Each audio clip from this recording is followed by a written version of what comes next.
Hello बच्चों, कैसे हो आप सब। आज हम स्टार्ट करेंगे RBSE biology board exam series में चैप्टर नंबर 12। चैप्टर नंबर 12 जो है वो आपके 4 मार्क्स का चैप्टर है और इसमें से आपका एक तो बनेगा एमसीक्यू, एक आपकी फिलअप्स बनेगी, ठीक है, और दो वेरी शॉर्ट क्वेश्चन बनेंगे, ठीक है, 1-1 मार्क्स के। तो स्टार्ट करते हैं, पहले करते हैं अपन एमसीक्यू से। फर्स्ट क्वेश्चन है, which part of tobacco plant is infected by Meloidogyne incognita. पहले तो आपको इसका भी नाम अच्छे से याद कर लेना है, वैसे आगे मैं क्वेश्चन लिखवा रखा है। ये एक नीमेटोड है। ये कहाँ पर जो है अपनी डिजीज फैलाता है, तो कहाँ फैलाता है, रूट में। नेक्स्ट है सी पेप्टाइड जो होता है ह्यूमन इंसुलिन में। अब उसके बारे में क्या है, तो सी पेप्टाइड आप जानते हैं इंसुलिन में 3 चेन होती है, ए, बी और सी, और ये तीनों चेन होती है प्रो इंसुलिन में। जब इनसे मैच्योर इंसुलिन बनता है तो इसकी जो सी चेन होती है उसको निकाल लिया जाता है। तो क्या लिखा हुआ है, remove during maturation of proinsulin to insulin, ये इसका आंसर हो जाएगा। नेक्स्ट है जीईएसी, ये भी बहुत ही इंपॉर्टेंट क्वेश्चन है। इसकी फुल फॉर्म क्या होगी, genetic engineering approval committee. Next है अल्फा 1 ट्रिप्सिन, क्या होता है, तो ये एक बायोलॉजिकल प्रोडक्ट है जो अपन ट्रांसजेनिक एनिमल से ऑब्टेन करते हैं और इसका इस्तेमाल कहाँ किया जाता है, एम्फीसीमा को ट्रीट करने के लिए। नेक्स्ट है the site of production of ADA. ADA क्या होता है, एडिनोसिन डीएमिनेज एंजाइम जो होता है वो कहाँ पर बनता है, तो वो अपने बनता है किसमें, लिम्फोसाइट में। नेक्स्ट है the trigger for activation of toxin of Bacillus thuringiensis. देखो बेसिलस थुरेंजिस से जो टॉक्सिन बनता है वो एक प्रोटोटॉक्सिन होता है या इनएक्टिव टॉक्सिन होता है, ठीक है, इनएक्टिव होता है। अब ये एक्टिव कब होगा ये पूछ रहा है, तो एक्टिव कब होगा, जब उसे क्या मिलेगी, एल्केलाइन पीएच, और ये कहाँ मिलेगी, इंसेक्ट के गट में। नेक्स्ट है आरएनएआई जो होता है उसमें साइलेंसिंग होती है, पर वो किससे होती है, तो वहाँ डबल स्ट्रैंडेड आरएनए बनेगा। आप याद रख सकते हैं 2 तरह के यहाँ पर स्ट्रैंड बनेंगे, एक सेंस और एक कौन सा बनेगा, एंटी सेंस, ठीक है, और इन दोनों के बीच में बॉन्ड बनने से एक डबल स्ट्रैंडेड क्या बन जाएगा, RNA. Maximum number of existing transgenic animals, सबसे ज़्यादा ट्रांसजेनिक एनिमल किसके बना रखे हैं, तो माइस के। करीब 95% के अराउंड ट्रांसजेनिक एनिमल सिर्फ माइस के।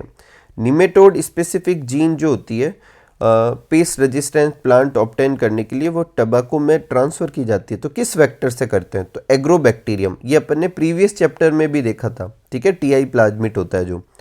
Gene to control cotton bollworm, cotton bollworm को कंट्रोल करने के लिए कौन सी क्राई जीन का इस्तेमाल करते हैं, तो क्राई फर्स्ट एसी और क्राई सेकंड एबी, और ये बहुत ही इंपॉर्टेंट क्वेश्चन है, आप इसे अच्छे से तैयार करें। नेक्स्ट है which one of the following is not the product of transgenic experiment. देखो यहाँ पर क्वेश्चन ये भी एक अच्छा क्वेश्चन है।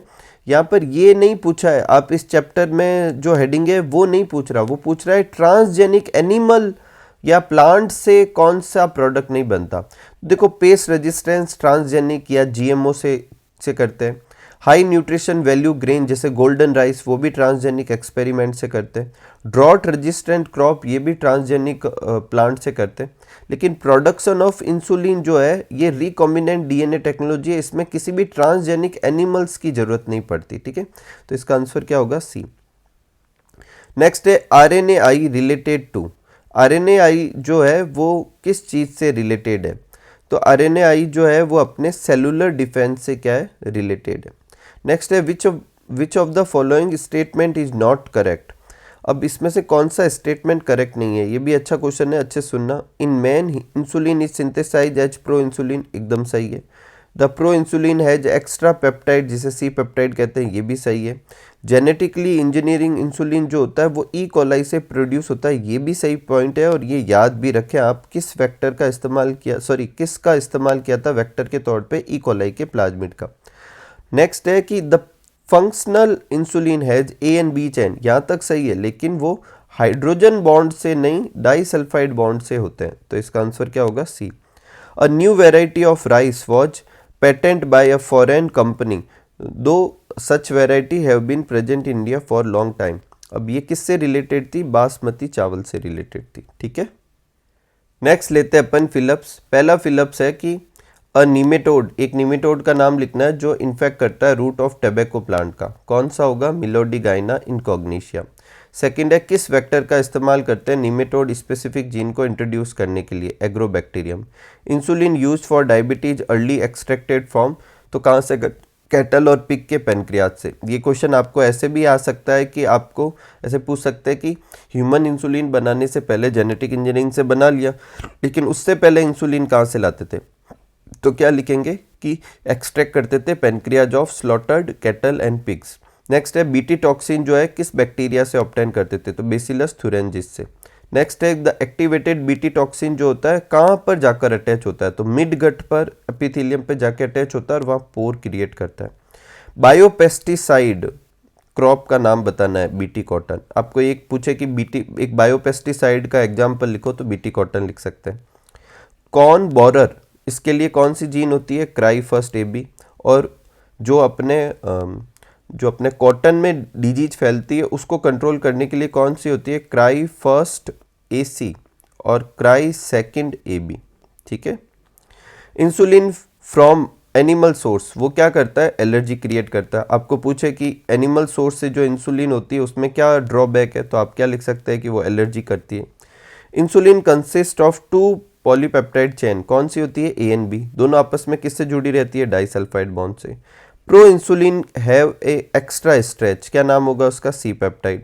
The first clinical gene therapy was given in 1990 to a 4-year-old girl, और ये किसके लिए थी, एडीए डेफिशिएंसी के लिए। अ सिंगल स्ट्रैंड डीएनए और RNA tagged with radioactive molecule, उसे क्या कहते हैं, प्रोब। ठीक है। नेक्स्ट है फिलिप्स दे रखी है, फिर ले रखा है insertion of gene into the individual cell और टिश्यू टू ट्रीट डिजीज। अब ट्रीट डिजीज है और जीन है तो जीन थेरेपी। नेक्स्ट अपने लेते हैं क्वेश्चंस, छोटे छोटे क्वेश्चंस हैं इस चैप्टर में और कोई है नहीं। व्हाट इज जीएमओ, तो जीएमओ क्या होता है, plant bacteria fungi and animal whose gene have been altered and manipulated are called genetically modified organism. Golden rice क्या होता है, गोल्डन राइस एक जेनेटिकली मॉडिफाइड क्रॉप है जिसमें बीटा कैरोटीन की जीन इंसर्ट की जाती है और विटामिन ए इनरिच हो जाता है। Why does BT cotton not kill a bacterium itself, BT cotton bacteria खुद को किल क्यों नहीं करता, क्योंकि ये इनएक्टिवेटेड फॉर्म में होता है तो बैक्टीरिया को किल नहीं करता। ये तभी एक्टिवेटेड होगा जब इसे एल्किलाइन पीएच मिलेगी, और वो कहाँ मिलेगी, इंसेक्ट के गट में। बीटी कॉटन क्या होता है, तो ये एक जेनेटिकली मॉडिफाइड क्रॉप है जिसमें क्या होती है, जीन होती है किसकी, बेसिलस थुरेंजिस की, और ये जीन जो होती है वो इंसेक्ट स्पेसिफिक बीटी टॉक्सिन बनाती है, और इस वजह से बीटी टॉक्सिन की वजह से अब वो इंसेक्ट के टूवर्ड्स में रेजिस्टेंस होती है। अब कौन कौन से इंसेक्ट के टूवर्ड्स में रेजिस्टेंट होती है, लेपिडोप्टेरियन, डायप्टेरियन वगैरह। नेक्स्ट है write the name of gene to code protein to control cotton bollworm और कॉर्न बोरर। तो देखो कॉटन बॉल वॉर्म के लिए cry first AC, cry second AB, और कॉर्न बोरर के लिए क्राई फर्स्ट एबी। आरएनआई क्या होता है, तो पहले तो इसकी फुल फॉर्म लिखेंगे आरएनए इंटरफेरेंस, और फिर लिखेंगे कि take place in all eukaryote organism as a method of cellular defence. It involve silencing of specific mRNA, और क्यों बनता है, क्योंकि ये स्पेसिफिक क्या बना लेता है, कॉम्प्लीमेंट्री डबल स्ट्रैंडेड आरएनए, और ये फिर क्या करता है, ट्रांसलेशन को प्रिवेंट कर देता है। इसका इस्तेमाल अपन कहाँ कर सकते हैं, पेस्ट रेजिस्टेंस प्लांट बनाने के लिए कर सकते हैं, पेस्ट रेजिस्टेंस प्लांट बनाने के लिए इसका इस्तेमाल कर सकते हैं। ये भी आप एक लाइन और ऐड कर लें। नेक्स्ट है draw label diagram of maturation of proinsulin to insulin. तो देखो ये प्रो इंसुलिन है, प्रो इंसुलिन में देखो 3 चेन दिख रही है, 1, 2 और 3, और ये जो चेन है वो ए चेन है, ग्रीन वाली जो है वो बी चेन है, और जो ग्रे कलर वाली दिख रही है वो सी चेन है। जब ये मैच्योर में बनेगा तो सी वाला फ्री हो जाएगा। एक आपको ये एक पॉइंट ऐसे ही रीड कर लेना है, पता नहीं क्या क्वेश्चन बन सकता है इसका। 30 रिकॉम्बिनेंट थेरेपेटिक जो है अप्रूव कर रखी है, और इंडिया में अभी एट नाउ कितनी इस्तेमाल हो रही है, 12। नेक्स्ट है mention the chemical change that proinsulin undergo to able to act as mature insulin. तो क्या चेंज होता है कि भाई प्रो इंसुलिन में 3 पॉलीपेप्टाइड चेन होती है, मैच्योर होते समय उसकी सी चली जाएगी और ए और बी के बीच में क्या बन जाएंगे, बॉन्ड बन जाएंगे। What is gene therapy? तो gene therapy is a collection of method which allow gene to insert into a person cell tissue to treat disease. किसी भी पर्सन की सेल में या पर्सन में इंसर्ट की जाती है जीन ताकि डिजीज को ट्रीट किया जाए। ये बेसिकली एक तरह का करेक्शन है जिसमें अपन क्या करते हैं, फॉल्टी जो जीन होती है उसकी जगह क्या करते हैं, नॉर्मल जीन डाल देते हैं। ठीक है। Name the first clinical case in which gene therapy was used. तो फर्स्ट क्लिनिकल थेरेपी कब दी गई थी? 1990 में 4 ईयर की एक लड़की को दी गई थी और उसे कौन सी बीमारी थी? एडीए डेफिशिएंसी, बोले तो एडिनोसिन डीएमिनेज, जिसमें क्या होता है इम्यूनिटी जो होती है वो बहुत ज़्यादा ही क्या हो जाती है? वीक हो जाती है। क्यों वीक हो जाती है? क्योंकि ये एंजाइम किसके लिए ज़रूरी होता है? इम्यूनिटी के प्रॉपर फंक्शन के लिए ज़रूरी होता है। अगला यही क्वेश्चन है, एडीए डेफिशिएंसी डिजीज क्या होती है? तो ये एक तरह का डिसऑर्डर है जो किस वजह से होती है? म्यूटेशन की वजह से, जिसमें डिलीशन होता है जीन में फॉर जो कि एडिनोसिन डीएमिनेज एंजाइम बनाता है। अब ये सफ़र जो पर्सन होगा उसमें एडीए डेफिशिएंसी होगी और ये जो एंजाइम होता है वो इम्यून सिस्टम के प्रॉपर फंक्शन के लिए, basically maturation of T lymphocyte के लिए ज़रूरी होता है। अब जब होगा ही नहीं तो प्रॉब्लम हो जाएगी। इस वजह से पर्सन जो है उसका इम्यून सिस्टम क्या हो जाएगा? वीक हो जाएगा। ठीक है। नेक्स्ट है, write the possible cure of ADA deficiency. मतलब एडीए डेफिशिएंसी का पॉसिबल क्योर क्या होगा? तो या तो आप बोन मैरो ट्रांसप्लांट करें, या एंजाइम रिप्लेसमेंट थ्योरी का इस्तेमाल करें, और या फिर जीन थेरेपी का इस्तेमाल करें। नेक्स्ट है, write the gene therapy cure of ADA deficiency. Gene therapy का कैसे इस्तेमाल कर सकते हैं? तो lymphocyte from the blood of the patient cultured in vitro. पहले अपन उस लिम्फोसाइट को क्या करेंगे? पेशेंट से निकालेंगे, उसे आर्टिफिशियल वेसल में कल्चर कराएंगे, फिर उसमें एडीए सी डीएनए जो होगा रेट्रोवायरस का वो लिम्फोसाइट में क्या कर देंगे? इंसर्ट करवा देंगे। फिर ये लिम्फोसाइट को वापस किस में डाल देंगे? पेशेंट में। क्या कमी है इसमें कि ये प्रोसेस अगेन एंड अगेन करना पड़ेगा। क्या कोई पॉसिबल क्योर पॉसिबल है? तो हो सकता है कि अगर अपन आइसोलेट करें जीन कहाँ से? बोन मैरो से, और फिर उसे अपन कहाँ पर इंट्रोड्यूस कर दें? सेल्स में इंसर्ट कर दें, और वो भी अर्ली एम्ब्रियोनिक स्टेज में, तो परमानेंट क्योर हो सकता है। ये एक पॉसिबल जीन थेरेपी है। Write the name of technique of molecular diagnosis, या write the name of technique use for early diagnosis. देखो जो ट्रेडिशनल डायग्नोसिस होती है उसमें क्या प्रॉब्लम होती है कि डिजीज अच्छी खासी होने के बाद पता चलती है। अर्ली स्टेज में पता करने के लिए 3 टेक्निक का इस्तेमाल करते हैं, रिकॉम्बिनेंट डीएनए टेक्नोलॉजी, पीसीआर और एलिसा। 1 बाय 1 मैंने अलग अलग क्वेश्चन में कहीं ना कहीं तीनों का डिस्क्रिप्शन भी करवा रखा है। ठीक है। पहला है, write the name of 2 technique for the diagnosis of AIDS. AIDS के लिए पीसीआर का भी इस्तेमाल करता है और एलिसा, एंजाइम लिंक इम्यूनोसॉर्बेंट ऐसे। अभी जनरली किसका इस्तेमाल किया जाता है? पीसीआर का, क्योंकि ये बहुत जल्दी डिटेक्शन दे देती है। एलिसा क्या होता है? एंजाइम लिंक इम्यूनोसॉर्बेंट ऐसे। It is based on principle of antigen और एंटीबॉडी। या तो ये एंटीजन को डिटेक्ट करके बताती है या एंटीबॉडी को डिटेक्ट करके बताती है। Infection by pathogen can be detected by the presence of antigen, या फिर डिटेक्टिंग द एंटीबॉडी जो कि पैथोजन के टूवर्ड्स में बनाई गई है उसे डिटेक्ट करती है। पीसीआर का एडवांटेज क्या है डायग्नोसिस टूल में? तो PCR can detect very low concentration of bacteria और वायरस, और वो भी उस समय जब आपको बीमारी के कोई सिम्टम्स भी विजिबल नहीं है, तभी भी ये बता सकती है। और ऐसा क्यों कर पाती है? क्योंकि ये एम्प्लीफिकेशन करती है किसका? जेनेटिक मटेरियल का। नेक्स्ट है, write the name of 2 disease in which PCR used as diagnosis tool. तो एक तो एड्स के केस में करते हैं, एक अगर आपको कैंसर वगैरह है तो उसको डिटेक्ट करने के लिए करते हैं। ट्रांसजेनिक एनिमल्स क्या होते हैं? तो animals that have manipulated DNA, जिनमें मैन्युपुलेटेड डीएनए होता है। मैन्युपुलेटेड डीएनए का मतलब उनके डीएनए में कोई फॉरेन जीन होती है और फिर वो एक्सप्रेस करके नए कैरेक्टर देती है। ऐसे एनिमल्स को क्या कहते हैं? Transgenic animals. नेक्स्ट है, write the benefit of transgenic animals. Transgenic animals के क्या है बेनिफिट बताने। तो आपको एग्जाम में चारों तो नहीं पूछ सकते, कोई 2 पूछेंगे क्योंकि 1 नंबर का क्वेश्चन है, पर अपन चारों लर्न करेंगे।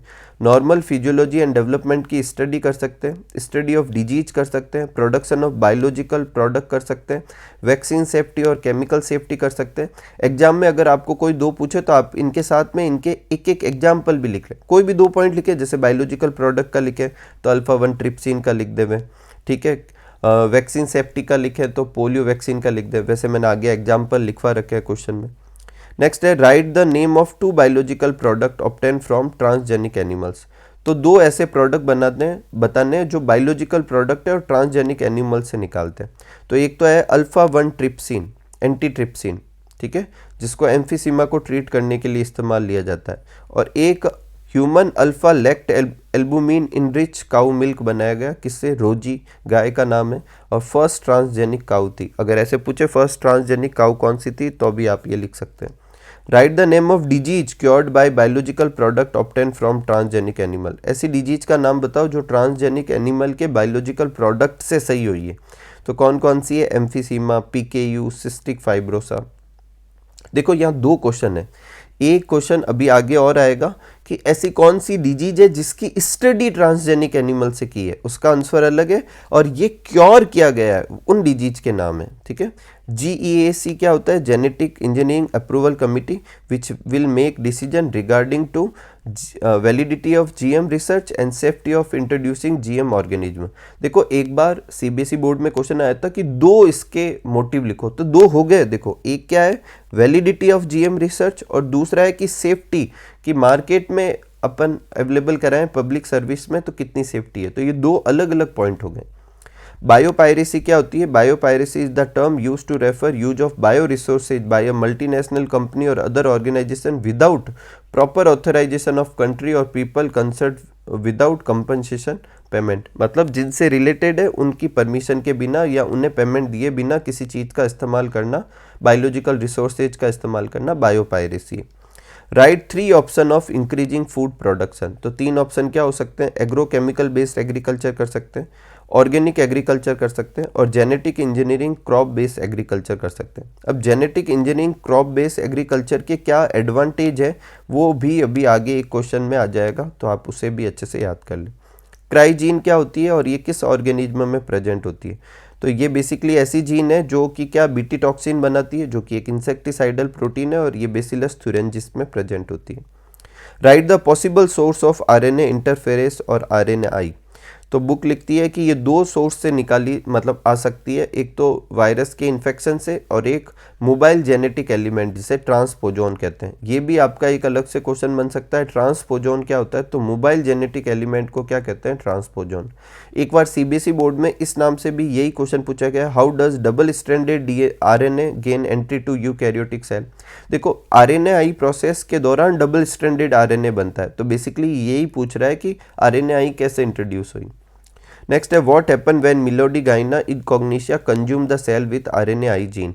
बेसिकली आपको ऐसे भी पूछ सकते हैं कि ये जो पेस्ट रेजिस्टेंस प्लांट है इसकी वर्किंग क्या है। तो देखो जब ये नीमेटोड ऐसी मॉडिफाइड प्लांट को खाएगा तो उसमें RNAi चला जाएगा, जिसमें सेंस और एंटी सेंस दोनों RNA उसके अंदर बनेंगे। अब इन दोनों के कॉम्बिनेशन से उसके अंदर डबल स्ट्रैंडेड RNA बनेगा, और वो RNAi प्रोसेस को क्या करेगा? इंट्रोड्यूस मतलब इनिशिएट करेगा, जिससे निमेटोड का एक स्पेसिफिक mRNA साइलेंस हो जाएगा, और ये वो mRNA जो उसके पैथोजेनिक साइकिल को चलाने के लिए ज़रूरी है, और इसी वजह से वो सर्वाइव नहीं कर पाएगा। नेक्स्ट है write any two usages of objective of genetic modification of plant. ये देखो ये इसी का ही है, मैंने अभी बोला था genetic engineering crop based agriculture के एडवांटेज पूछे या इस तरीके से पूछे एक ही बात है। दो पूछेंगे क्योंकि एक नंबर का होगा, अपन चारों याद कर लेते हैं। एक तो देखो क्रॉप को और ज़्यादा टॉलरेंट और एबायोटिक स्ट्रेस से मतलब प्रोवाइड करवाया जाता है। केमिकल पेस्टिसाइड पे जो रिलायंस होती है वो रिड्यूस हो जाती है। क्यों? क्योंकि पेस्ट रेजिस्टेंस क्रॉप बना सकते हो, न्यूट्रिशनल वैल्यू इनरिच कर सकते हो, जैसे कि विटामिन A इनरिच राइस लिख देना आगे, जो कि कौन सा होता है? गोल्डन राइस होता है। ठीक है, और आप पोस्ट हार्वेस्ट लॉस को कम कर सकते हो। बीटी टॉक्सिन जो होती है वो इंसेक्ट को कैसे किल करती है? तो जब इंसेक्ट बीटी टॉक्सिन वाले प्लांट को कंज्यूम करता है या डायरेक्ट बीटी टॉक्सिन उसके अंदर चला जाता है, तो पहले तो वो इनएक्टिव होता है, तो उससे वो क्या हो जाएगा? एक्टिव हो जाएगा, कन्वर्टेड इनटू एक्टिव फॉर्म। और क्यों हो जाएगा? क्योंकि उसकी गट में कैसी पीएच मिलेगी? एल्केलाइन। इसके बाद ये जो एक्टिवेटेड टॉक्सिन है वो मिड गट की सरफेस के साथ क्या हो जाएगी?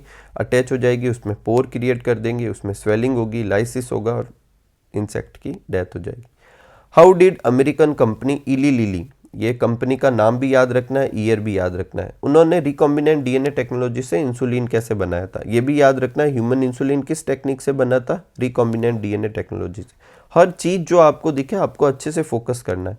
तो बेसिकली इन्होंने A और B पेप्टाइड बनाने वाली पहले तो जीन बनाई, फिर उसे प्लाज्मिड की हेल्प से ई कोलाई में इंट्रोड्यूस किया, और ई कोलाई से 2 प्रोटीन चेन बनवाई A एंड B, और फिर उसे सेपरेट किया, एक्सट्रैक्ट किया, और फिर दोनों के बीच में डाइसल्फाइड बॉन्ड बनवाए। एक और चीज़ मैं आपको यहीं क्लियर कर देता हूँ, एक क्वेश्चन ये भी पूछ सकते हैं कि ह्यूमन इंसुलिन बनाने के लिए किस प्लाज्मिड का इस्तेमाल किया गया? तो किस प्लाज्मिड का इस्तेमाल किया गया? ई कोलाई के प्लाज्मिड का। Right the main challenge for the production of insulin using recombinant DNA technology. Main challenge क्या था कि जो दो चेन बनेगी ए और बी, उसकी असेंबल करके उसे मैच्योर फॉर्म में कैसे लाएंगे। नेक्स्ट है write the example of using transgenic animal for the study of normal physiology and development. ये ट्रांसजेनिक एनिमल्स बनाने का पहला इस्तेमाल था, कारण था या बेनिफिट था, यूजेस था, तो उसका एग्जाम्पल लिखना है। तो देखो अपन क्या कर सकते हैं, एक किसी भी ऑर्गेनिज्म में एक कोई पर्टिकुलर जीन इंसर्ट कर सकते हैं और फिर उसके बायोलॉजिकल इफेक्ट को स्टडी कर सकते हैं। ऐसा किसके लिए किया गया था, study of complex factor involve growth such as insulin like growth factor, उसकी स्टडी के लिए किया गया था। नेक्स्ट है write the name of disease which is studied. देखो यही क्वेश्चन का कह रहा था मैं, ये क्वेश्चन है कि उन डिजीज के नाम बताओ जिसकी स्टडी ट्रांसजेनिक मॉडल से हुई थी। तो cancer, cystic fibrosa, rheumatoid arthritis और अल्जाइमर डिजीज। और जबकि पहले जो वो क्वेश्चन था जिसमें अपने ये देखो यहाँ पे मैं बता देता हूँ वापस, ये जो क्वेश्चन था एम्फीसीमा, पीकेयू, सिस्टिक फाइब्रोसा, ये ट्रांसजेनिक एनिमल के बायोलॉजिकल प्रोडक्ट से ट्रीट की गई, जबकि ये वाली डिजीज जो है ट्रांसजेनिक एनिमल को मॉडल बनाकर स्टडी की गई।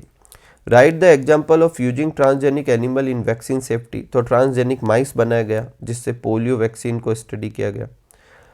रोजी जो गाय थी वो बाकी गाय से अलग कैसे थी, तो ये फर्स्ट ट्रांसजेनिक गाय थी, 1997 में डेवलप की गई और इसमें human protein alpha lactalbumin enrich milk बनता है जो कि पर लीटर 2.4 ग्राम होता है। तो ये नॉर्मल गाय के दूध के कंपेयर में ज़्यादा बैलेंस फूड है ह्यूमन बेबीज़ के लिए।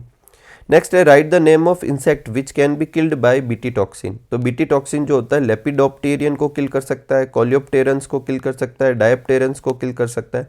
लेपिडोप्टेरियंस में तंबाकू बर्ड वॉर्म और आर्मी वॉर्म आते हैं, कोलियोप्टेरन में बीटल्स आते हैं, डायप्टेरन में मॉस्किटो आता है। ठीक है, write the advantage of recombinant therapeutic. तो देखो रिकॉम्बिनेंट थेरेप्यूटिक जो होती है वो हमेशा ह्यूमन सोर्स से निकाली जाती है, तो यही वजह है कि वो जो होता है अनवांटेड इम्यूनोलॉजिकल रिस्पॉन्स नहीं देगी। बेसिकली क्या नहीं क्रिएट करेगी, एलर्जी जो होती है वो बिल्कुल क्रिएट नहीं करेगी। ठीक है, और अगर अपन नॉन ह्यूमन सोर्स से निकालेंगे तो वो एलर्जी देती है, जैसे कि इंसुलिन के केस में पहले होता था। ठीक है, तो ये भी आप याद रखें कि इंसुलिन पहले किससे निकालते थे, अपन जो होते हैं वो एनिमल्स से निकालते थे और वो क्या करता था, एलर्जी देता था। यही वजह है अब अपन ह्यूमन इंसुलिन बनाते जेनेटिक इंजीनियरिंग से। इंसुलिन को आप ओरली क्यों नहीं लेते, तो इंसुलिन एक प्रोटीन हार्मोन है, अगर अपन ओरली लेंगे तो अपना डाइजेस्टिव सिस्टम इसे डाइजेस्ट करके एमिनो एसिड में कन्वर्ट कर देगा और ये इनइफेक्टिव हो जाएगा। नेक्स्ट है recombinant DNA technology molecular diagnosis में कैसे इस्तेमाल ली जाती है। तो पहले अपन क्या करेंगे, प्रोब का इस्तेमाल करेंगे, बना लेंगे स्पेसिफिक प्रोब, फिर उसे क्या करेंगे, जिसमें स्टडी करना है उसके साथ हाइब्रिडाइज करेंगे। अब ये प्रोब जो है वो नॉर्मल डीएनए के हिसाब से बना रखा होगा, तो अगर नॉर्मल डीएनए है तो ये प्रोब जाके जुड़ जाएगा, और अगर ये म्यूटेट हो चुका है, डिजीज हो रखी है, तो ये प्रोब जाके जुड़ नहीं पाएगा क्योंकि ये इसके हिसाब से थोड़ी बना रखा है, तो अपन को पता चल जाएगा कि डिजीज है या नहीं है। नेक्स्ट है, ये एक बार सीबीएसई बोर्ड में क्वेश्चन आ रखा है करीब 2015 के आसपास कि state the initiative taken by the Indian parliament against it की जगह आप करना अगेंस्ट बायो पायरेसी। ठीक है, तो इंडियन पार्लियामेंट जो है recently cleared the second amendment of the Indian patent bill that take such issue into consideration. Such issue बोले तो बायोपायरेसी वाले issue including patent term emergency provision and research and development initiative. ठीक है, तो ये था अपना चैप्टर नंबर 12 जो अपने 4 मार्क्स का आने वाला है। बहुत छोटा चैप्टर है, आप बहुत अच्छे से जल्दी से प्रिपेयर कर सकते हैं। हर चीज़ को आप अच्छे से पढ़ें, क्वेश्चन हो चाहे आंसर हो, कोई लाइन क्वेश्चन की भी ऐसे हो सकती है जो और क्वेश्चन बना सकती है, तो आप इसे अच्छे से फोकस करें।